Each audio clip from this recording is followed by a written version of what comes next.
One of the things my pro-life dad said in one of the last conversations that I had with him, and not because he's dead, but because I cut him off. He's dead to me, I guess. We'll say that. Was that, looking at the consequences of pregnancy, even for wanted pregnancy, is just the chance that something could go wrong and it could end a woman's life, which he very well knew because this conversation happened within a year of an extended family member whose funeral we attended, of a 23-year-old would-be first-time mom whose pregnancy killed her. So this is not just like an out there, kind of a idea that, yeah, sometimes some women that we don't know out there can pass away because of complications to pregnancy. No, this is close to home. That my father sat through this, right? He sat through this funeral, which at least for me, was one of the most tragic ones I've ever been to because it was the first one that wasn't for somebody at the end of their natural lives, but someone very young trying to bring a new life into the world, and just how quickly that ended in tragedy. So anyway, this thing that my dad said was that basically if women aren't willing to accept the small chance of death, which for a pregnancy, which most already are. Most women do know that these things can happen. But that doesn't mean that we should be okay with increasing that risk unnecessarily, that we should be okay with the idea of jumping through hoops or going through red tape to get life-saving treatment, hopefully in time, because women don't always have that. Like the funeral of the woman that we went to, her pregnancy killed her very quickly. There was not time enough to save her, even if, what had happened at a hospital. That was too quickly. But that's not the case for every woman. There's women who, and we are seeing this now, who are experiencing complications, and they do have a window of time.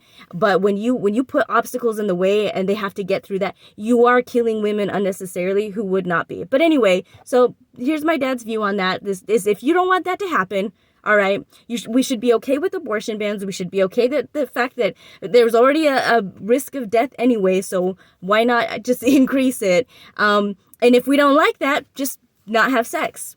And that's really astounding to me. Again, it's always not just pro-lifers, but especially pro-life men when they have this argument that women, like, not wanting to be pregnant should just never have sex. Because they are really missing a key component of that, which is themselves. And pro-life men are conservative men. They feel entitled to sex. They view women as sexual objects, whether it's not just the, women on the street or whatever, but their own wives. Like, those are their own personal sex objects that they're entitled to. So just like knowing how traditional conservative men feel so entitled to sex, and not just entitled, but get really enraged if it's withheld from them. I mean, just look at like male comedians. How much is like with sex being withheld, like making it it's like a part of the culture and jokes and all of these things. Anyway, and my dad especially, okay? Because here's what I know about my dad. And this just blows like his hypocrisy. Oh, and this just blows his hypocrisy just completely out of the water, okay? All right, my parents had 2 kids, all right? I was the first. They had a girl, they had a boy, and for my dad, that was good. Got one of each, we're done, we're okay. Well, my mom wanted another kid. She wanted another kid, but my dad didn't. Of course, the onus was on her for the birth control to not have the kid that my dad didn't want, that she actually did want.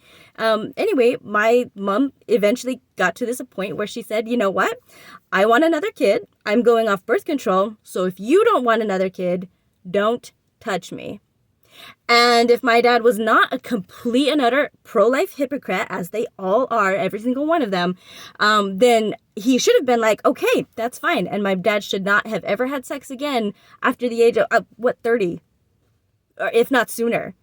My dad should have been totally okay living a completely celibate life from that moment on. Guess how long it took us to get my youngest brother from this declaration of my mother's? Yeah, less than a fucking year. Absolutely. And that, like, to birth. Okay. So, like, not even just like conception within a year.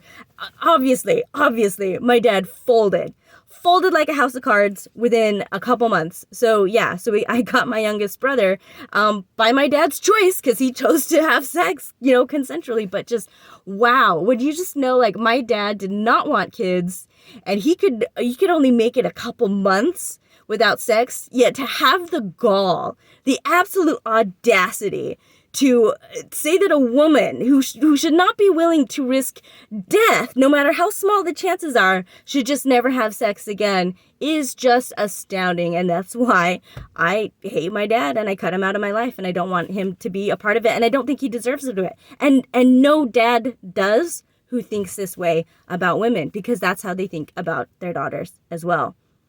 And that's just it for me.